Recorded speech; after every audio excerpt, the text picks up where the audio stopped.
Before we begin, if these stories resonate with you, please subscribe and hit the like button. It helps us continue bringing you these accounts. And drop a comment letting me know where you're watching from. Now, a respectful note. This story involves the Wind River Reservation and addresses the very real crisis of missing and murdered Indigenous women and girls. While fictionalized, it's rooted in awareness of these tragic realities. Let's begin. My name is Sheriff John River, and I've worked in Fremont County, Wyoming for 18 years. Half that time, I've been sheriff. I know this territory like I know my own reflection. Every dirt road, every ranch, every family. The Wind River Indian Reservation covers a massive portion of my jurisdiction, and I've worked closely with the Eastern Shoshone and Northern Arapaho tribal police for my entire career. I thought I knew everything about this land. I was wrong. It started on March 14, 2006, with a missing person report that shouldn't have existed. I was at my desk in Lander, going through paperwork, when Deputy Sarah Martinez walked in with a file folder and a confused expression I'd never seen on her before. "Sheriff, I need you to look at something." I don't know what it is. She spread the contents across my desk. A missing person report filed by a woman named Rita Blackburn, reporting her daughter, Angela, missing. The report was dated that morning, filled out at our station by Rita herself. Sarah had witnessed it. "Okay," I said. "What's the problem?" "Let's get the investigation started." "That's the thing, Sheriff." I went to Rita's house to do the follow-up interview, and she looked at me like I was crazy. She doesn't have a daughter named Angela. She has 2 sons, both grown and living in Casper. No daughter. Never had a daughter. I looked at the report. Rita's signature, clear as day. Angela Blackburn, age 19, last seen March 13, 2006. Maybe she was confused when she filed it. Mental health issue. That's what I thought. But Sheriff, I was there when she filled it out this morning. I watched her write it. She was completely coherent, talking about her daughter, showing me photos on her phone. Photos on her phone. Did you save them? Document them? Sarah's face went pale. That's the other thing. I took notes. I wrote down everything she told me about Angela. Description, habits, friends, everything. But when I got back to my car, my notes were blank. The pages where I'd written about Angela, they're empty. Like I never wrote anything. She showed me her notepad. Pages with her handwriting clearly visible on other cases, but the pages from the Angela Blackburn interview were pristine, like they'd never been touched. "That's not possible," I said. "I know, but there's more. I checked our database. There's no birth certificate for Angela Blackburn, no school records, no social media presence. It's like she never existed. But I remember Rita talking about her this morning. I remember the photos she showed me. A cold feeling settled in my stomach. Take me to Rita's house." We drove to the reservation, to a small house on the outskirts of Fort Washakie. Rita Blackburn answered the door, a Shoshone woman in her late 50s with kind eyes and a welcoming smile. "Sheriff River, Deputy Martinez, what brings you out here?" I held up the missing person report. "Mrs. Blackburn, you filed this report this morning about your daughter Angela." She looked at the paper, at her own signature, and her face clouded with confusion. "I don't understand. I didn't file that, and I don't have a daughter. Just my 2 boys, Marcus and Thomas. This is your signature." "Yes, that's my signature, but I don't remember writing this, and, Sheriff, I'd remember if I had a daughter." We spent an hour with her, going over the timeline, checking her house. There were no photos of Angela, no bedroom for a 3rd child, nothing to suggest a daughter had ever lived there. But Rita's signature on that report was real, verified by our documents expert later that day. Sarah and I sat in my truck after leaving, staring at the mountains in the distance. "This doesn't make sense," Sarah said. "I remember taking that report. I remember Rita talking about her daughter. How can I remember something that apparently never happened?" "I don't know. But we need to figure this out." That night, I couldn't sleep. I kept thinking about the blank pages in Sarah's notebook, about Rita's genuine confusion, about the signature that was real but described someone who'd never existed. Around 2 a.m., my phone rang. It was Tribal Police Chief Raymond Redfeather, a longtime friend and colleague. "John, we need to talk. Can you come out to the reservation, now?" "What's going on, Ray?" "Something I can't explain over the phone. Something that's happened before, but we don't talk about it. It's time you knew." I drove out to the Tribal Police Station, a small building in Fort Washakie. Ray was waiting outside, smoking a cigarette even though he'd quit 5 years ago. "Ray, what's this about?" He took a long drag, then stubbed out the cigarette. "Angela Blackburn. That's what this is about." My blood went cold. "You know about Angela?" "I know about what happened to Angela. And I know about the 19 others before her." 19 others? Ray, what the hell are you talking about? He led me inside to his office and pulled out a locked drawer from his desk. Inside was a journal, old leather, filled with handwriting from multiple people. "This has been kept by tribal police for 30 years, Ray said. "Passed down from chief to chief. It's the only way we remember." He opened it to the most recent entry. It was dated that morning, written in Ray's handwriting. March 14th, 2006. Angela Blackburn, age 19, Shoshone, reported missing by her mother Rita. By afternoon, Rita no longer remembered having a daughter. Birth certificate vanished. Photos disappeared. Only tribal police remember because we wrote it down before the erasure completed. I felt dizzy. Erasure? Ray, what is this? "Sit down, John. This is going to take a while." He poured us both coffee and began. 30 years ago, in 1976, a young Shoshone woman named Mary Littleshield disappeared from the reservation. Tribal police investigated. FBI got involved because of jurisdiction issues. But you know how those cases go. Federal jurisdiction on reservations is a mess. The investigation stalled. No arrest was made. A week after the investigation went cold, Mary's mother went to tribal police saying she couldn't remember her daughter. Not couldn't remember what happened to her, but couldn't remember having a daughter at all. Police thought she was in shock, trauma-induced amnesia. But then they checked records. Mary's birth certificate was blank. Photos of her had empty spaces where she should be. It was like she'd been erased from reality. The tribal police at the time, they were all native. They noticed something the white investigators didn't. They still remembered Mary. While everyone else forgot, while records changed, tribal police who'd written about her in official reports could still recall her. "That's not possible," I said. "People don't just get erased from reality." That's what they thought, too. Until it happened again. And again. Over 30 years, 20 women have disappeared from this reservation. All unsolved, all native. And within days of the investigation going cold, they're erased. Families forget them. Records vanish. They're gone from history itself. But we remember because we write it down in this journal before the erasure happens. And once it's written here, it can't be changed.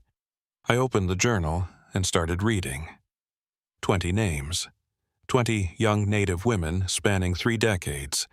Each entry detailed their disappearance, the failed investigation, and the subsequent erasure. Why hasn't anyone reported this? Why aren't people talking about this? Because everyone forgets except us. And if we tried to tell the media, tried to tell the FBI, what would we say? People are being erased from reality. They'd think we were crazy. Besides, by the time anyone could investigate, the evidence would be gone. The only proof is this journal. There has to be an explanation. Some rational reason. Ray looked at me with ancient eyes. John, this is the Wind River. This is land that's seen genocide, broken treaties, generations of injustice. When murders go unsolved, when justice isn't served, the land itself responds. It erases the victims to protect the guilty. Because if there's no victim, there's no crime. If there's no crime, the corruption of the justice system doesn't have to be acknowledged. That's insane. Is it? You saw Rita Blackburn's signature. You saw Sarah's blank notebook pages. You're seeing the erasure happen in real time. Angela Blackburn existed yesterday. Today, only we remember her because she's written in this journal. I stood up, needing to move, to think. So, what do we do? Just let people be erased. That's what we've been doing for 30 years. What else can we do? We can't solve murders that the federal system won't prosecute. We don't have jurisdiction for major crimes on the reservation. It all goes federal, and federal investigators don't care enough. So the land erases the victims, and life goes on. That's not good enough. I know. But John, you need to understand something. This erasure, it's progressive. First, family forgets, then friends, then records change. Within a week, the person never existed at all. But there's one more stage. What stage? The investigators forget too. Everyone who worked the case, who tried to find the truth, they forget the person ever existed. It's the land's final protection for the killer. And John, you're investigating Angela Blackburn right now. The implication hit me like a truck. You're saying I'm going to forget her. In about 6 days, if the pattern holds, you'll forget Angela Blackburn ever existed. You'll forget you read this journal. You'll forget this conversation. Unless what? Unless you solve the case. That's the rule, we think. If justice is served, if the killer is caught and punished, the erasure stops. The person stays real. But in 30 years, we've never managed it. Federal jurisdiction, lack of resources, suspects who disappear across state lines. We've never solved one in time. I looked at the journal again. At Angela's name written in Ray's careful handwriting. A 19-year-old woman who'd been erased from her own mother's memory, who would be erased from mine in less than a week. Tell me everything you know about Angela's disappearance. Ray pulled out a thin file. Not much. She was last seen 3 days ago at a party in Riverton. Off reservation, so some witnesses aren't native. She left with someone. Witnesses disagree on who. No body found yet. Tribal police started investigating, but once it crossed into your jurisdiction, it became complicated. Jurisdiction. Always jurisdiction. That's the heart of it, John. These murders happen in the gaps, on reservation boundaries, in jurisdictional confusion, in the spaces where nobody's quite sure who's responsible for investigating.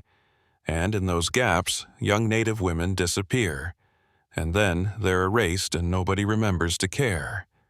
I thought about the statistics I knew. Missing and murdered Indigenous women. MMIWW. Numbers that were impossibly high, cases that went nowhere. I'd always thought it was tragedy and systemic failure. I hadn't realized it might be something more, something that literally erased the victims from existence. I need to talk to the witnesses, I said. Everyone who saw Angela before she vanished, before they forget too. They're already forgetting. By tomorrow, maybe the next day, They won't remember her at all. Then I work fast. Ray, I need copies of everything in that journal. Every case, every detail. And I need you to help me. We have 6 days to solve a murder that the land itself doesn't want solved. John, nobody's ever done this. In 30 years, every case has ended in erasure. Then it's time we change that pattern. Because I'm not forgetting Angela Blackburn. I'm not letting her be erased. And I'm going to find out who's been killing Native women for 30 years and getting away with it because reality itself protects them. Ray looked at me for a long moment, then nodded. Okay, but you need to know what you're up against. It's not just a killer we're fighting. It's the land, the curse, whatever force is doing this. It doesn't want justice. It wants peace. And peace means erasure. Then we're going to war. I left Ray's office with copies of the journal entries with Angela's case file, with a list of witnesses who still remembered her. I had 6 days before I forgot everything. 6 days to solve a murder. 6 days to stop an erasure. 6 days to break a pattern that had persisted for 3 decades. As I drove back to Lander, watching the sun rise over the Wind River Range, I thought about Angela Blackburn. 19 years old, with dreams and friends and a future. Now she was disappearing from reality itself, being erased from history because justice had failed her. Not anymore. I was going to remember her. I was going to find her killer. And I was going to make sure that Angela Blackburn and all 20 women in that journal were never forgotten again. The land wanted to erase them to protect corruption. I was going to force it to remember. Day 1. 6 days until I forget Angela Blackburn ever existed. I started with the witnesses. According to Ray's notes, Angela had been at a house party in Riverton on March 11th. 7 people saw her there. 3 of them were Native, 4 were white. I needed to talk to all of them before the erasure claimed their memories. The first witness was Tyler Morrison, a white college student from Central Wyoming College. I found him at his apartment around 9 a.m. Angela? He squinted at the photo I showed him. Yeah, I think I remember her from the party. Pretty girl, quiet. She left with, He trailed off, his eyes going unfocused. Who did she leave with, Tyler? I don't remember. Sorry, man. That party was kind of a blur. Try to remember. This is important. I really can't. Actually, wait. Did you say Angela? I don't think I knew anyone named Angela at that party. I felt a chill. You just said you remembered her. Did I? He looked genuinely confused. Sorry, Sheriff. I don't think I can help you. The erasure was accelerating. Tyler had remembered her when I first showed the photo, but within minutes, the memory was gone. I tried the next witness immediately. Jessica Longman, a Arapaho, worked at the gas station in town. She was more resistant to the erasure, confirming what Ray had said about Native people holding memories longer. Angela Blackburn, yeah, she was at Derek's party. I talked to her for like an hour. She was worried about something. Said she'd seen something she wasn't supposed to see. Wouldn't tell me what. Who did she leave with? Some white guy, older, maybe 30s. Not a college kid. He was dressed nice, like he had money. Angela seemed nervous around him, but went with him anyway. Can you describe him? Tall, brown hair, wearing a suit jacket. That's all I remember. But Sheriff, something weird is happening. I've been trying to remember more about that night, and it's like the memories are fading, like they're being pulled out of my head. I know. That's why I need you to write down everything you remember. Right now. Every detail she did, and I made sure to witness it. To verify that the words were there before they could disappear like Sarah's notes had. By noon, I'd interviewed 5 of the 7 witnesses. The white witnesses were already forgetting. The native witnesses remembered more, but felt the pull of erasure, described it as memories becoming slippery or foggy.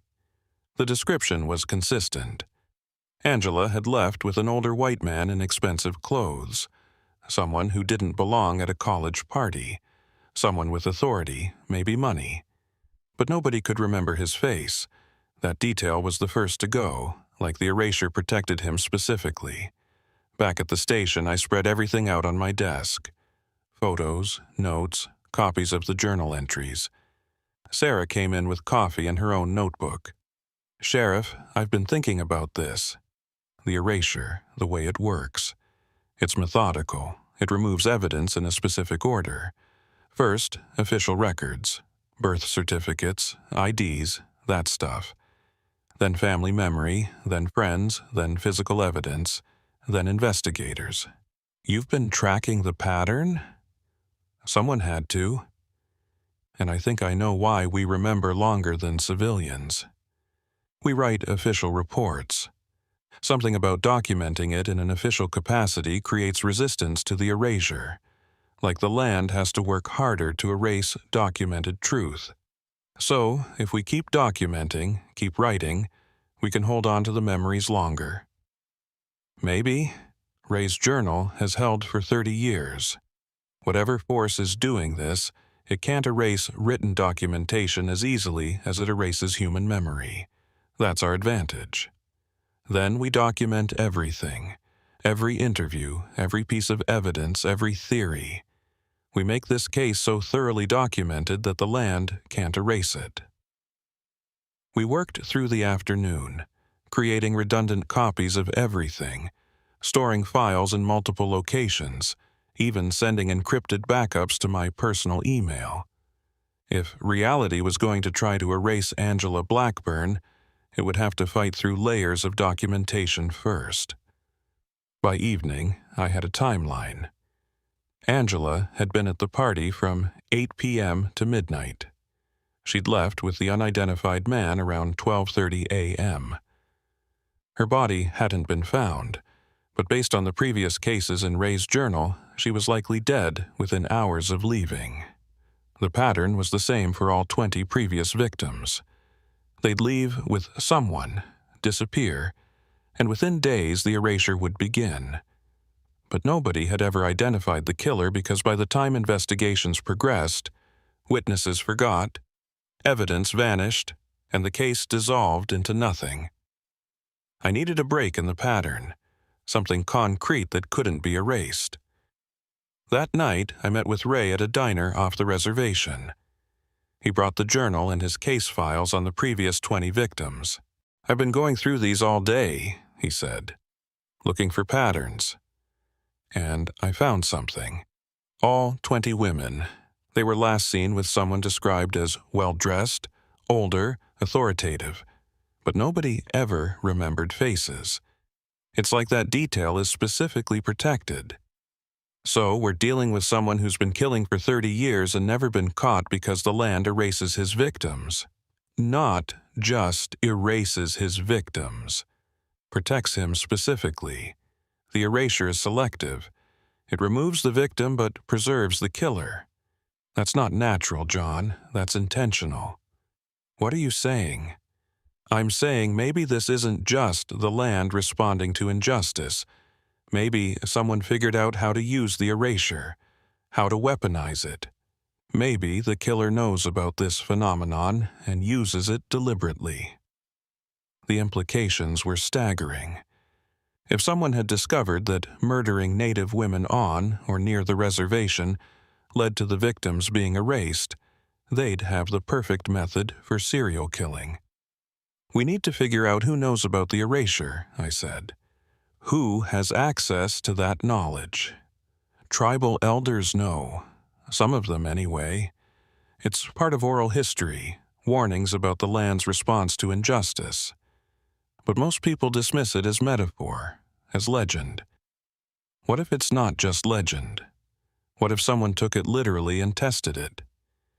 Then we're looking for someone who's been on or around the reservation for 30 years who has access to Native communities, who understands the jurisdictional gaps. We looked at each other, the same realization hitting us both. Law enforcement, I said. Someone in law enforcement. It made horrifying sense. A cop, a fed, someone with a badge would know about MMIW statistics, about jurisdictional failures, about how cases fell through cracks. They'd have access to victims, ability to move without suspicion, and understanding of how investigations worked. And if they'd figured out the erasure, they'd know they were essentially untouchable. We need to look at everyone who's worked these cases over 30 years, I said. Every investigator, every officer, everyone with access. That's hundreds of people, John. Federal agents, tribal police, county sheriffs. And we have 5 days left. Then we narrow it down. Who was present for multiple cases? Who had access across jurisdictions? Who's been around this area for 30 years? We spent that night creating a list, cross-referencing names from the old case files, looking for patterns. By 3 a.m., we had 12 names, people who'd been involved in at least 3 of the previous 20 cases. 5 of them were dead or moved away. 7 were still in the area, and 1 name appeared in 15 of the 20 cases. Special Agent Thomas Crawford, FBI, assigned to the Wind River area since 1978, specialized in major crimes on reservations. Still active, still working. Crawford, Ray said quietly. I've worked with him for 20 years. He's always been efficient. Cases close quickly when he's involved. I thought he was just good at his job.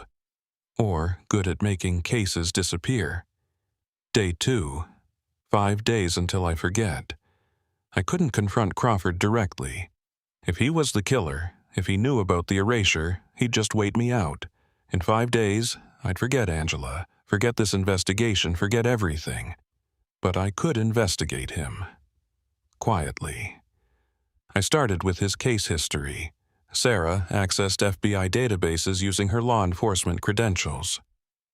Crawford had worked 243 cases in his career, mostly on reservations across Wyoming, Montana, and South Dakota. Of those 243 cases, 187 remained unsolved. That wasn't unusual for reservation cases. The jurisdictional nightmare meant most went nowhere, but the pattern was striking. The unsolved cases were overwhelmingly murders of young Native women. He's either the worst FBI agent in history, Sarah said, or he's hiding something. Keep digging. Financial records, property holdings, anything that shows pattern. While Sarah worked databases, I went old school. I drove to Crawford's house in Riverton. He lived alone in a nice property on the edge of town, backing up to open land. His personal vehicle was a white SUV, expensive, well-maintained. I didn't approach the house. Instead, I set up surveillance from a distance, camera with a long lens, documenting his movements. Crawford left around 11 a.m., drove to the FBI office in Lander. Routine.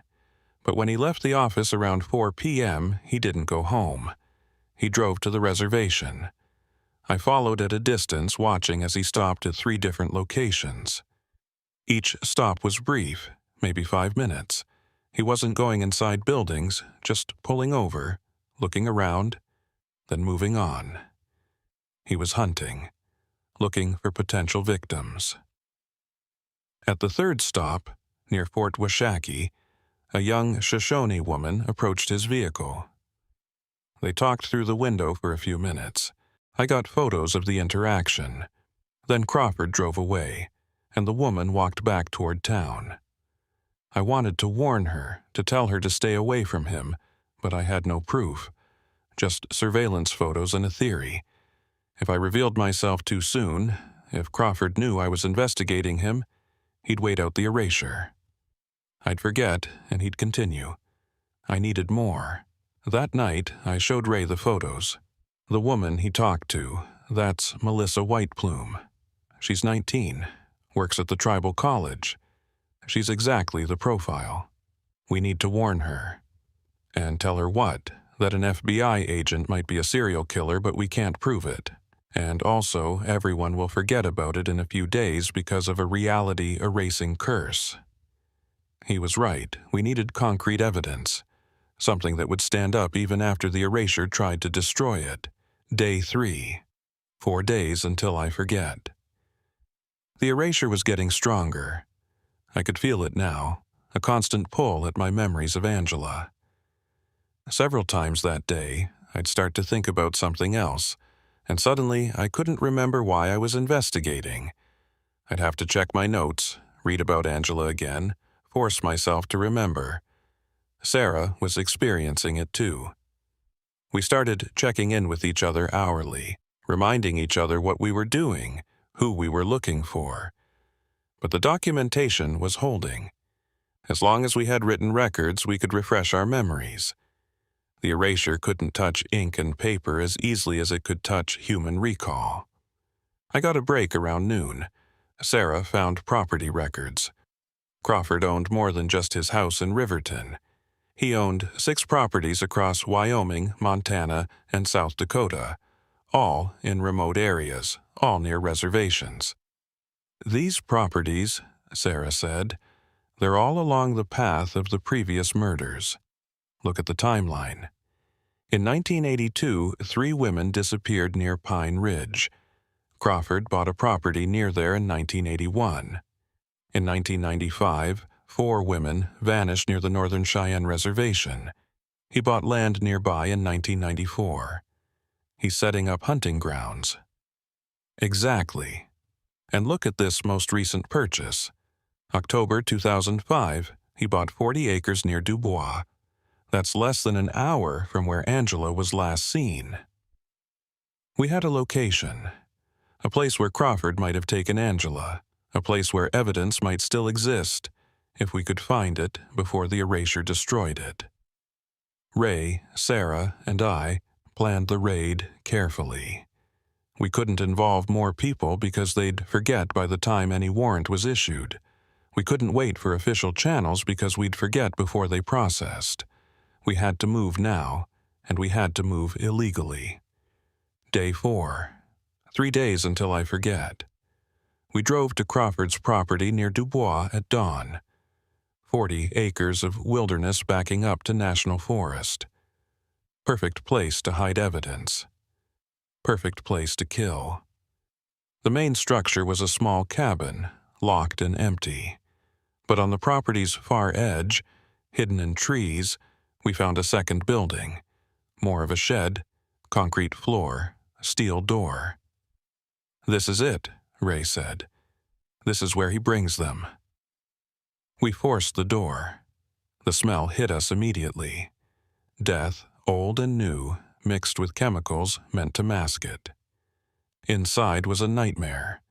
Plastic sheeting on the walls, a drain in the concrete floor, tools arranged neatly on a workbench, and photographs, dozens of them pinned to a corkboard. 20 faces, all the women from Ray's journal, all the women who'd been erased. But there were more photos underneath, more victims we didn't know about because they'd been completely erased, removed even from Ray's protected journal.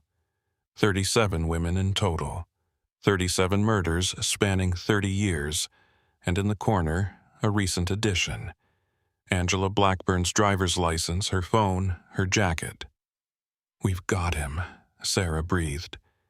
But as we photographed everything, as we documented the evidence, I felt the pull of erasure growing stronger.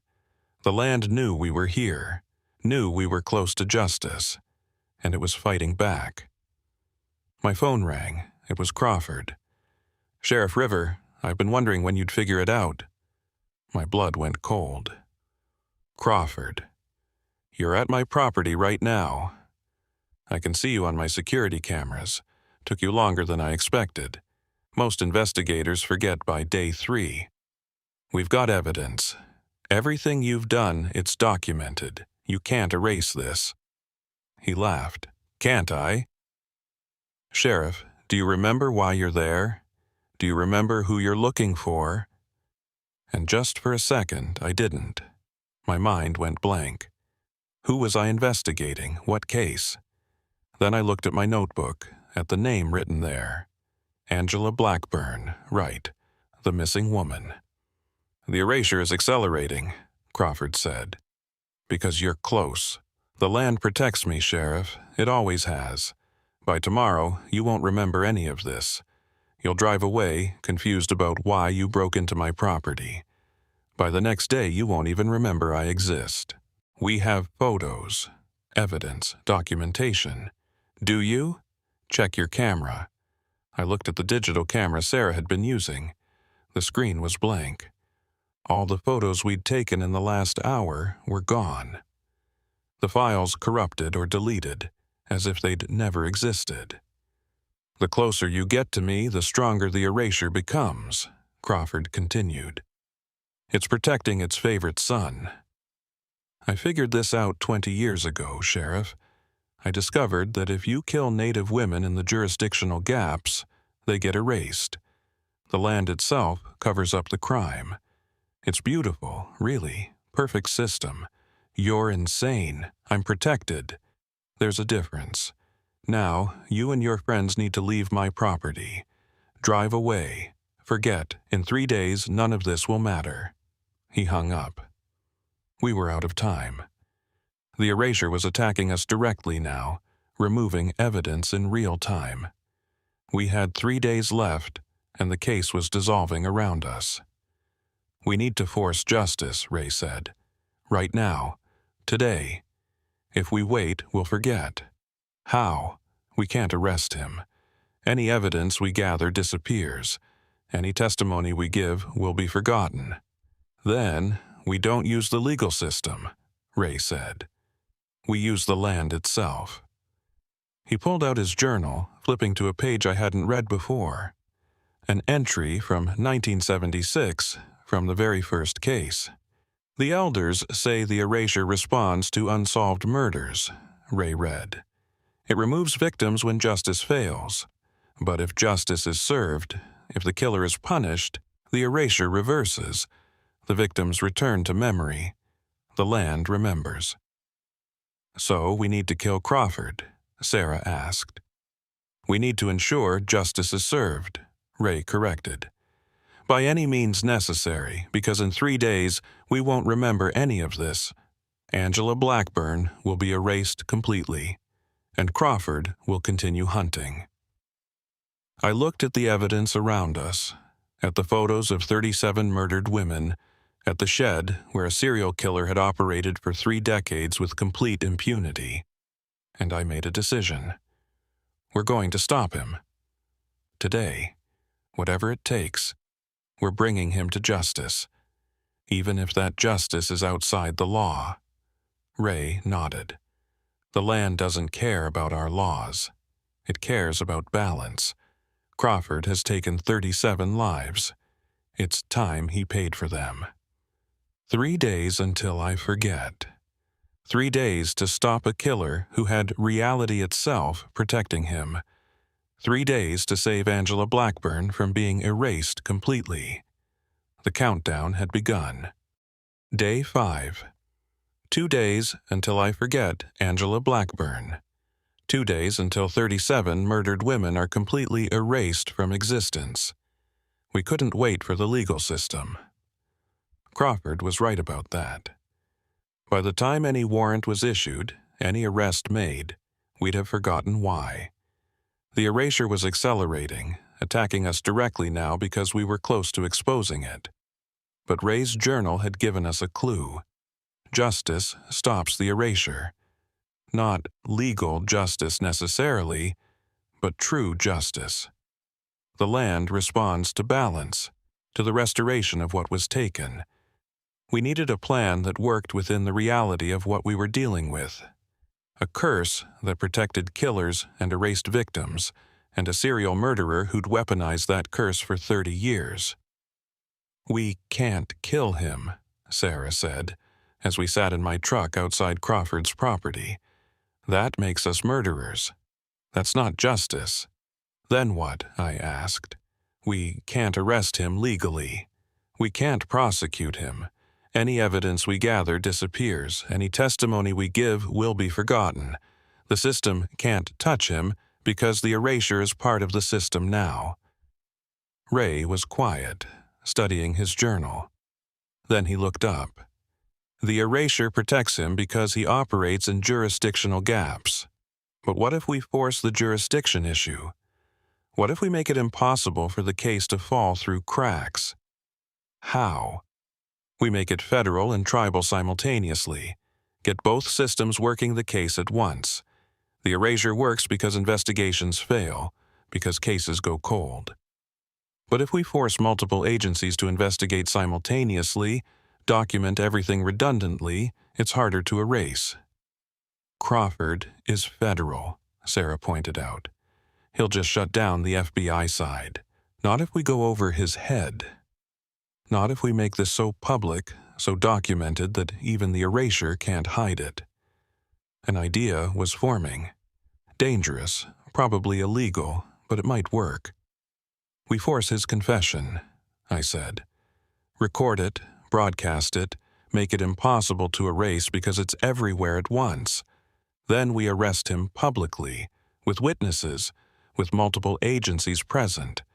We make the justice so visible, so documented, that the land has to acknowledge it." "How do we force a confession from an FBI agent who knows we're going to forget everything in 2 days?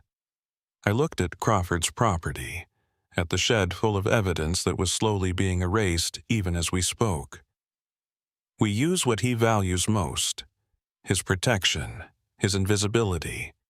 We threaten to take it away. That afternoon, we set the trap. I called Crawford from a burner phone.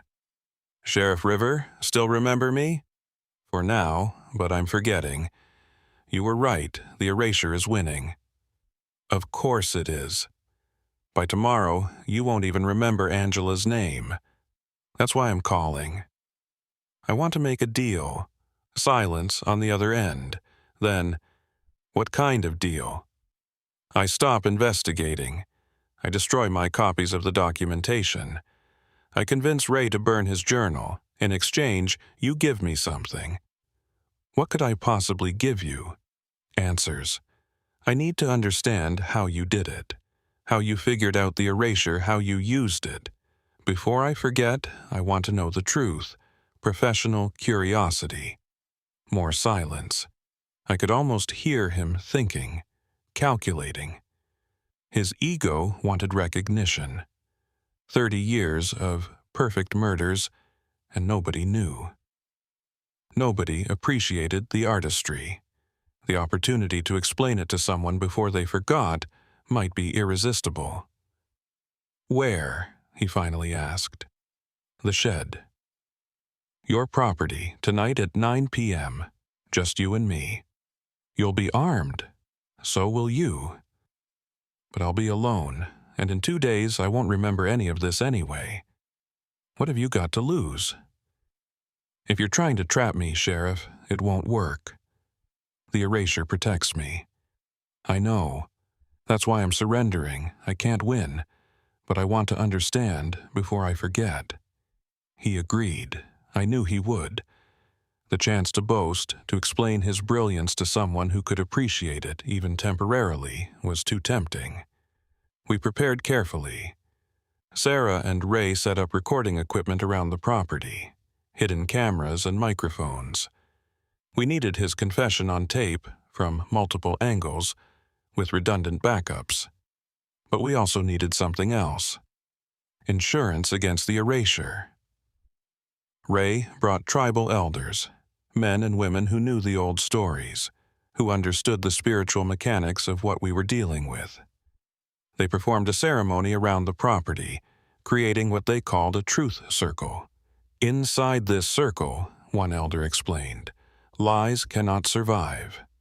Truth is forced into the light. Even erasure has limits in a truth circle. It's old magic, older than the curse that's been protecting this man." Will it stop the erasure completely?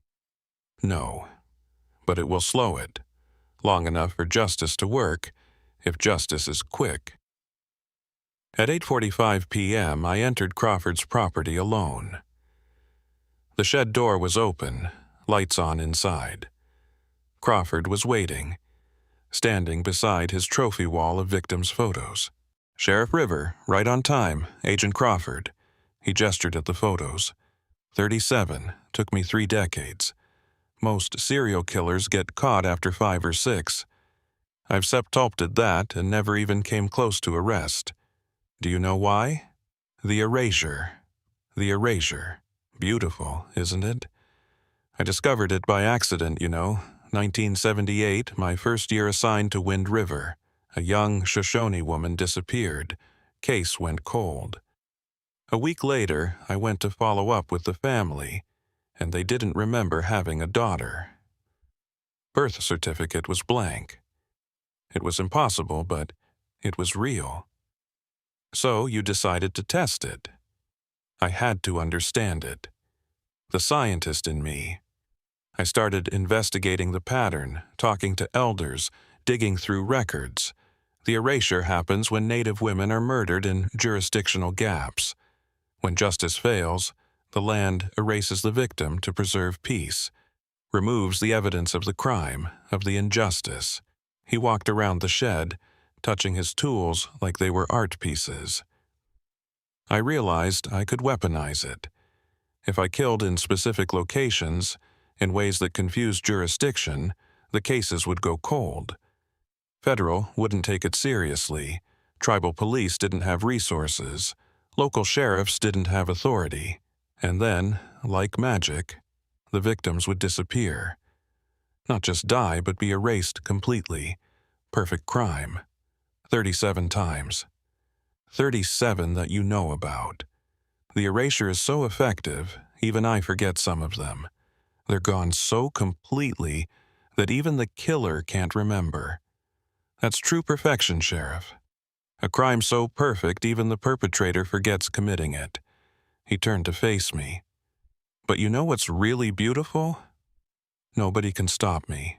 Even now, knowing what you know, you can't stop me. In 2 days, you'll forget this conversation. You'll forget Angela Blackburn, forget this shed, forget me. And I'll continue my work. Why? I asked. Why kill them at all? Because I can. Because I discovered a loophole in reality itself, and I'd be a fool not to use it. And because...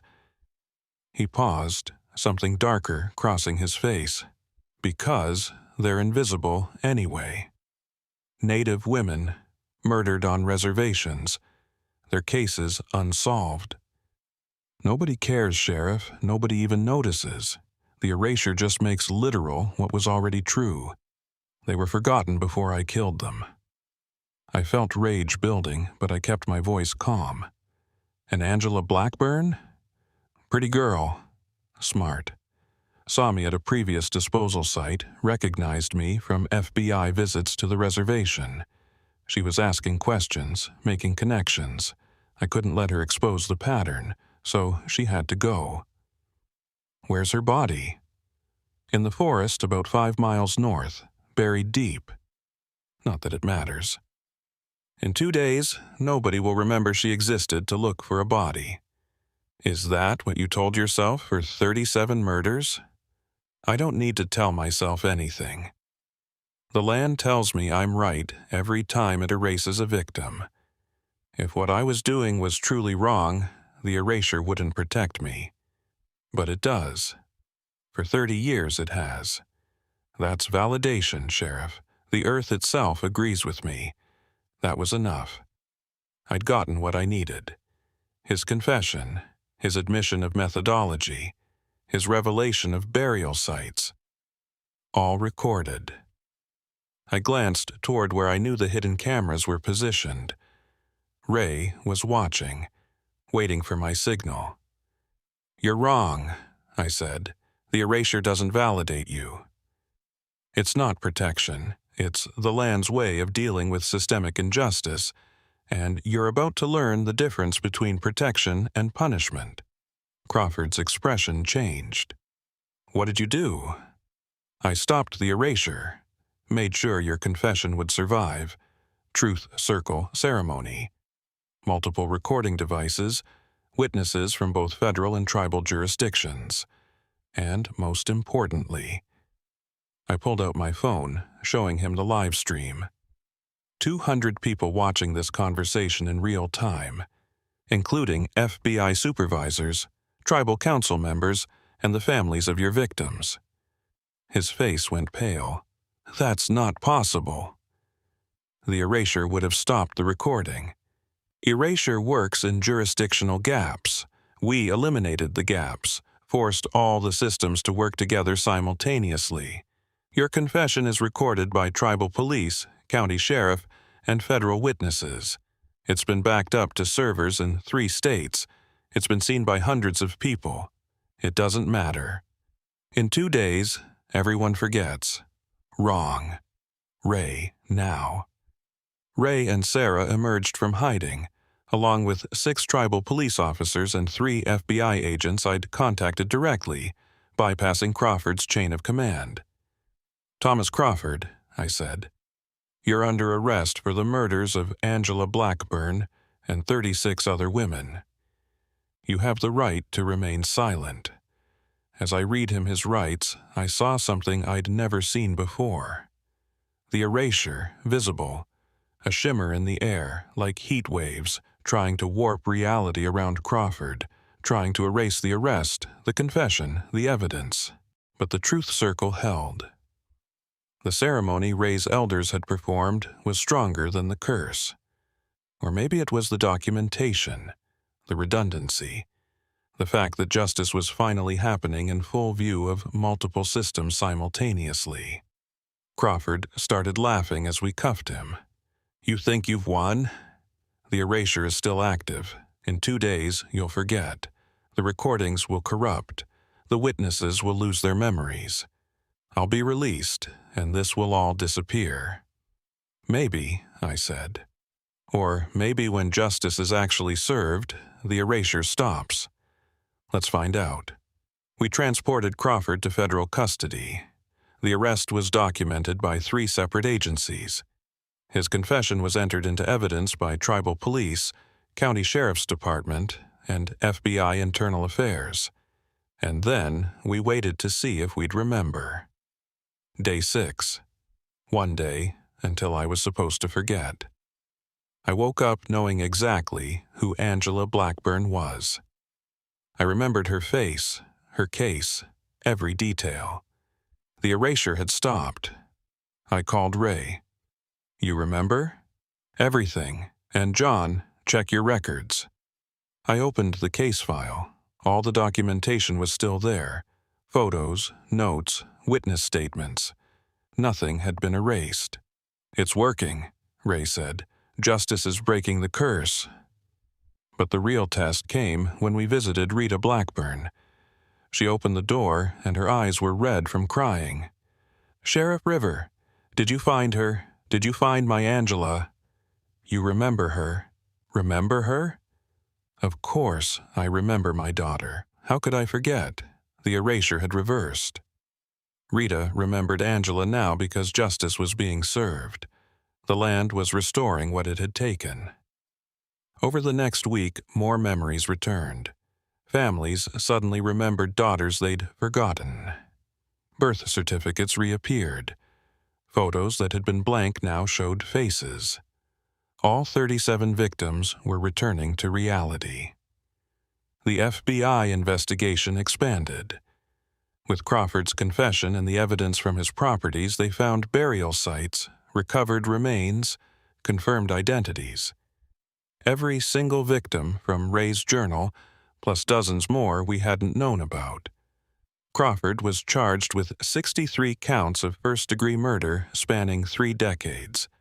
The case made national headlines. FBI agent used jurisdictional loopholes to murder Indigenous women for 30 years. But the media didn't know the whole truth. They couldn't. How do you explain erasure, reality-warping curses, the land itself protecting killers. We kept that part out of the official record. Only a few people knew the full truth. Me, Ray, Sarah, the tribal elders who'd performed the ceremony. And we'd carry that knowledge forward, watching for any signs that the erasure might return. Day 7 should have been the day I forgot everything. Instead, it was the day Angela Blackburn's body was found, exactly where Crawford said he'd buried her. She was returned to her mother, given a proper burial, mourned by a community that now remembered her. At her funeral, Rita Blackburn approached me. "Thank you for not forgetting her," she said. "Everyone else did, for a little while. But you kept looking. You kept remembering. I almost didn't," I admitted. "The erasure nearly won. But it didn't. You fought for her. You fought for all of them. She was right. We'd fought against reality itself and won, but I knew the truth was more complicated. We'd won because we'd forced justice through a broken system. We'd bent rules, ignored jurisdictions, operated outside the law. We'd done what was necessary because the legal system had failed for 30 years. The question was, would it fail again? That night, Ray and I sat in his office, the journal open between us. "It's over," I said. "Crawford's in custody.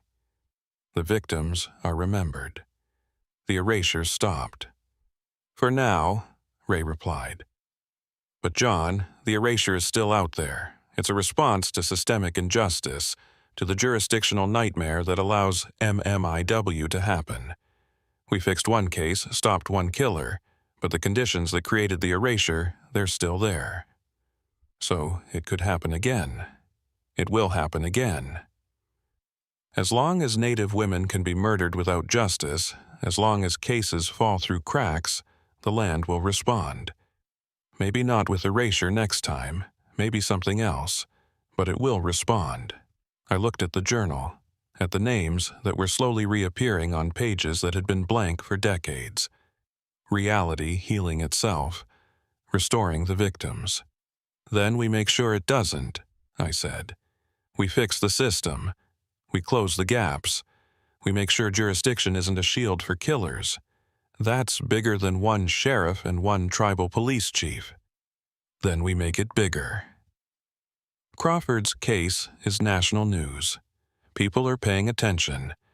Maybe we can use that attention to fix what's broken. Ray nodded slowly. "Maybe. But John, you need to know something. The erasure stopped, but it left a mark on you. You fought it directly, resisted it for 6 days. That changes a person." "What do you mean?" "You'll remember things others forget. You'll see patterns others miss. You're connected to the land now, to the forces that create erasure. That's not always a gift. I didn't fully understand what he meant then. But I would, because he was right. Fighting the erasure had changed me, and in the years that followed I would need that change to fight what came next. 6 months after Crawford's arrest, I understood what Ray had meant about being marked. I started noticing gaps, conversations where people referenced someone I couldn't remember.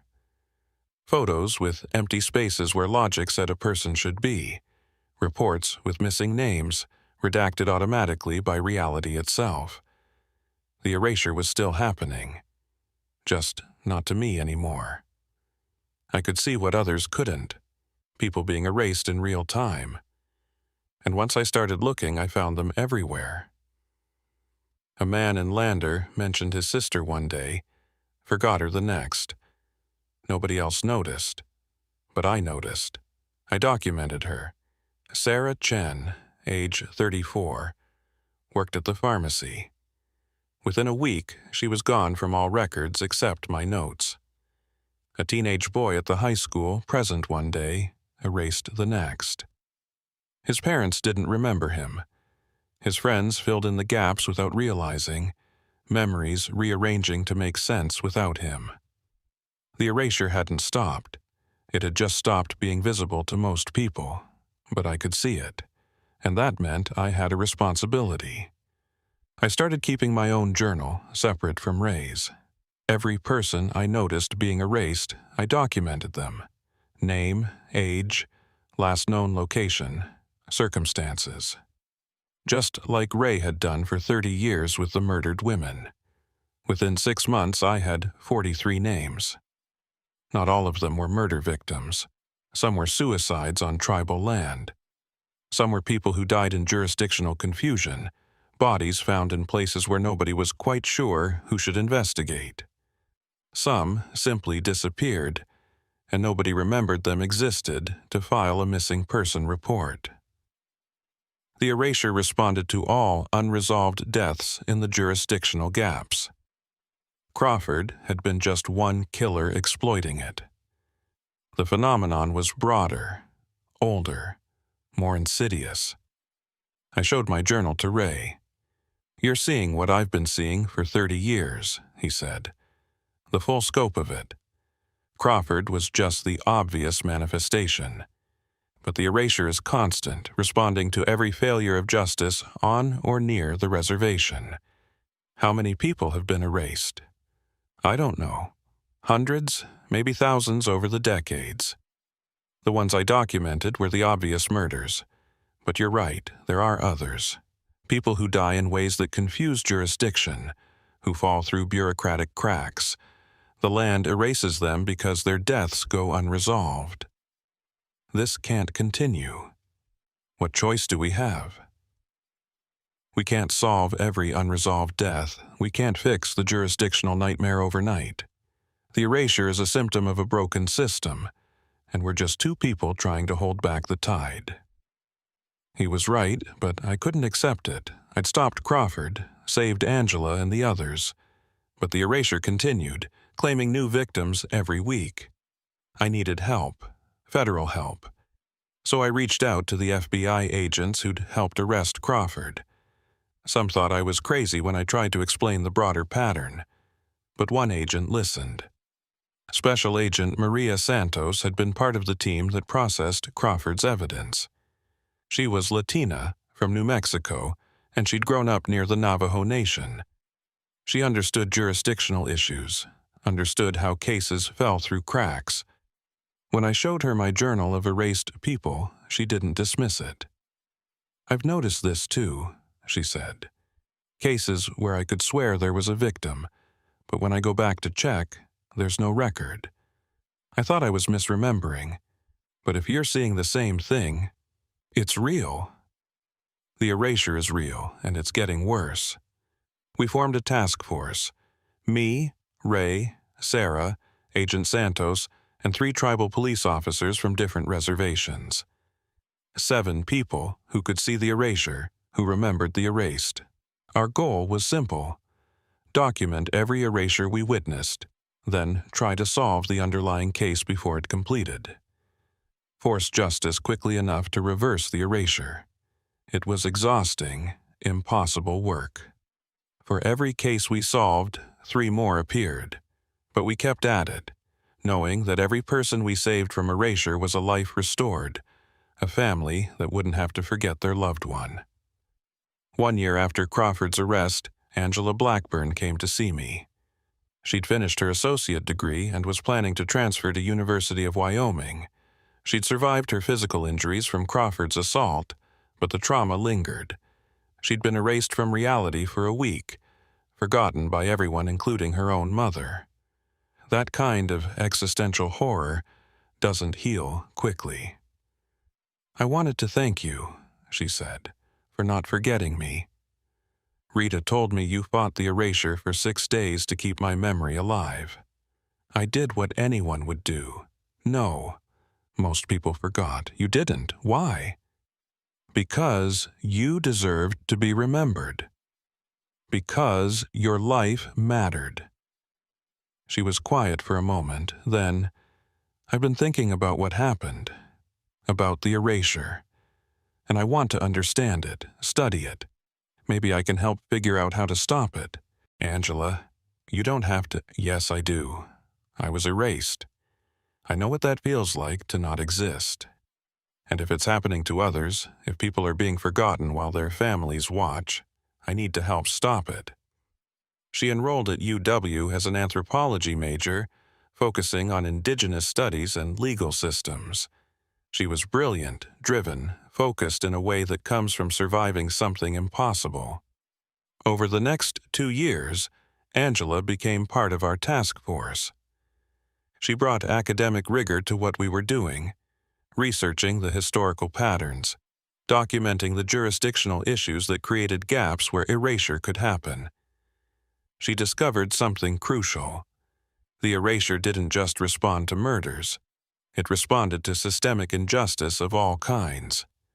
When Native people died and the system failed them, regardless of how they died, the erasure activated. It's the land's immune response, she theorized. When justice fails repeatedly in the same location, reality itself tries to fix the problem by removing evidence of the failure. It's not protecting criminals, it's protecting itself from the accumulation of unresolved trauma. So, how do we stop it? We don't stop it. We prevent the conditions that trigger it. We fix the jurisdictional issues. We make sure every death is investigated properly, every case resolved. We remove the gaps where erasure happens. It was a good theory, but implementing it required changing federal law, tribal sovereignty structures, state jurisdictions. It required overhauling a system that had been broken for over a century. Still, we tried. Angela and Agent Santos worked with advocacy groups, with tribal councils, with federal legislators. They used Crawford's case as evidence of how jurisdictional confusion enabled serial killers, how the erasure was a symptom of deeper injustice. Slowly, painfully slowly, things started to change. New federal laws increased tribal police authority. Joint task forces formed to handle cross-jurisdictional cases. Resources flowed to reservations, funding investigators, forensic labs, victim services. The gaps began to close. Not completely, not everywhere, but gradually. And the erasure began to slow. My journal of erased people went from 43 names in 6 months to 20 names in the next year, then 12 names the year after that. It was working. Not perfectly, but better than before. 3 years after Crawford's arrest, on the anniversary of Angela's disappearance and erasure, we held a ceremony on Wind River Reservation. It wasn't just for Angela. It was for all 63 of Crawford's confirmed victims, and for the hundreds of others who'd been erased over the decades. The ones we knew about and the ones we'd never recover because they'd been erased so completely that even my marked perception couldn't detect them. Families came from across the region. Families who now remembered their daughters, sisters, mothers because justice had been served. Families who'd lived for years with blank spaces in their memories, suddenly restored when Crawford was arrested. Rita Blackburn spoke about Angela, about the week she'd forgotten her daughter existed, about the horror of those missing memories returning all at once. "I'm grateful Angela was found," Rita said. "I'm grateful she's alive and thriving. But I think about the families who aren't this lucky, the ones whose loved ones are still erased, still forgotten. We have to keep fighting for them." After the ceremony, Ray pulled me aside. "John, there's something you need to know. The mark the erasure left on you, it's not permanent." "What do you mean?" "You can see the erased because you fought the curse directly, but that sensitivity fades. In another year, maybe 2, you'll stop noticing the gaps. You'll become like everyone else, unable to see what's being erased." "Is that happening to you?" "It already has. I can't see the new erasures anymore. Haven't been able to for 6 months. That's why you've been leading the task force. Why you've been the one documenting the new cases. You're the only one left who can still see it." I felt a chill. "So, when my sensitivity fades, nobody will see the erasures anymore." "Not unless we find someone else who's fought the curse and survived. Not unless we mark someone else the way you were marked. We can't deliberately expose people to erasure just to give them the ability to see it. That's monstrous. I know. But John, when your sensitivity fades, we'll be blind again. The erasure will continue, but nobody will notice. People will be forgotten, and we won't even know to mourn them. It was a horrible thought, but he was right. My marked perception was already fading. The gaps I'd been seeing clearly 6 months ago now required more concentration to notice. Within a year, I might not see them at all, unless something changed. Unless we truly fixed the system, closed all the gaps, prevented all the conditions that triggered erasure. It seemed impossible. But we'd done impossible things before. 5 years after Crawford's arrest, I retired from the sheriff's department. Not because I wanted to, but because I had to. The stress of fighting erasure, of documenting the forgotten, had taken its toll. But I didn't stop working. I just changed roles. I founded a nonprofit, the Remembering Project. Our mission was simple: document and investigate deaths in jurisdictional gaps, advocate for systemic change, and support families of the erased. Angela joined as Director of Research. Sarah left law enforcement to become our lead investigator.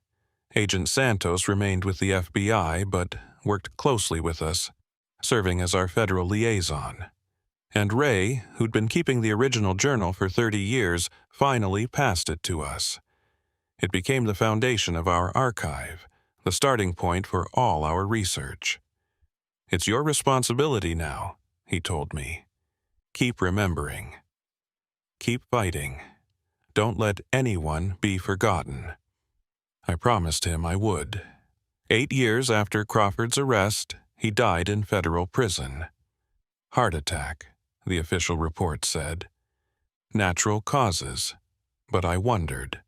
The erasure had protected him for 30 years. When that protection was removed, when justice was finally served, did the land extract its payment? Did Crawford experience the same erasure he'd inflicted on others, slowly being forgotten by reality until even his own existence felt tenuous? I'd never know. But I like to think that somewhere in the metaphysics of the Wind River Basin, the land had achieved balance. 10 years after the case, I gave a talk at the University of Wyoming. Angela had arranged it as part of a symposium on missing and murdered Indigenous women and jurisdictional justice. I stood before a room of students, activists, law enforcement, tribal leaders. I told them about Crawford, about the erasure, about the 63 confirmed victims, and hundreds of others who'd been forgotten. Most of them thought the erasure was metaphorical, a powerful way of describing how MMIW victims are forgotten by the system, erased from public consciousness, remembered only by those who loved them. Only a few understood the literal truth. That reality itself had been warping to protect killers, to erase victims, to maintain a false peace built on forgotten trauma. But metaphorical or literal, the work was the same. Remember, document, fight for justice. At the end of the talk, a young Shoshone woman raised her hand. "Sheriff River, do you still see the erasures? Can you still detect when someone's being forgotten?" I paused, considering how to answer honestly. "Not anymore," I admitted. "My sensitivity faded years ago. I can't see the gaps like I used to, but I don't need to see them to know they're there. The work continues whether I can see it or not. So someone else could be being erased right now, and we wouldn't know. Yes, that's possible. That's why we need systemic change, not just individual heroes. We need laws, resources, cultural shifts. We need to close the gaps permanently, not just patch them temporarily." After the talk, Angela approached me. "You know what I realized?" she said. "The erasure, it's not just about individuals being forgotten. It's about entire communities being erased, Indigenous people, our cultures, our sovereignty.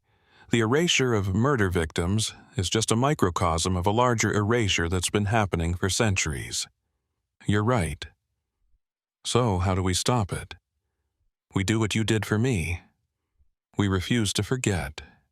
We document, we remember, we force the world to acknowledge what it wants to erase. And we don't give up, even when it seems impossible. She was wiser at 29 than I'd been at 50. Now, 15 years after Crawford's arrest, I'm 65 years old. The Remembering Project has expanded to cover 6 states, documenting and investigating hundreds of cases. We've helped close numerous jurisdictional gaps, advocated for dozens of new laws, and supported thousands of families. The erasure still happens. I can't see it anymore, but I know it's there. Reports still come in of people who vanish from memory, cases that disappear from records, gaps in reality that nobody else notices. But it's less than before. The gaps are smaller. The system is slowly healing. And that's what matters. Not perfection, but progress. Not complete victory, but the refusal to surrender. I keep Ray's journal in my office, the original leather-bound book that started everything. 20 names have been added since Crawford's arrest, people who were erased despite our best efforts. But in the past 5 years, only 2 new names have been added. 2 instead of 20. Still too many, but evidence that the work is making a difference. Angela will take over the Remembering Project when I'm gone. She's the right person for it. Someone who understands erasure from the inside, who knows what it feels like to not exist. And maybe that's the lesson in all of this. You can't fight erasure by being loud and visible. You fight it by being stubbornly, persistently present. By documenting, remembering, refusing to forget. The erasure wants to remove us from reality. Our job is to dig our heels in and say, we were here, we are here. We will not be forgotten. Sometimes I drive out to Wind River Reservation, to mile marker 47 where Angela was last seen before Crawford took her. There's a memorial there now, 63 names carved in stone. The women Crawford killed, the women we brought back from erasure. I stand there and remember each name, each face, each life that almost disappeared. And I make a promise to them and to myself, as long as I'm alive, as long as I have memory and voice and will, I will keep fighting erasure. Not just for them. For everyone who's been forgotten, everyone who's been erased by systems that don't care, by realities that would rather hide injustice than face it. We remember. We document. We fight. And slowly, painfully, year by year, we close the gaps where forgetting happens. That's the work. That's the calling. That's what I learned from Angela Blackburn, from Ray Redfeather, from 63 women who almost disappeared forever. You can't kill memory, not permanently, because even when reality itself tries to erase someone, even when the land conspires to protect killers and forget victims, human will can push back. We remember because we choose to remember, and that choice, repeated every day, by every person who refuses to forget, is stronger than any erasure. The Wind River still holds its secrets. Some people are still being forgotten. The gaps haven't all closed. But they're closing, one case at a time, one law at a time, one remembered name at a time. And as long as people like Angela continue the work, as long as we keep documenting, keep fighting, keep refusing to let anyone be erased, the forgetting will lose, memory will win, and the vanished will remain.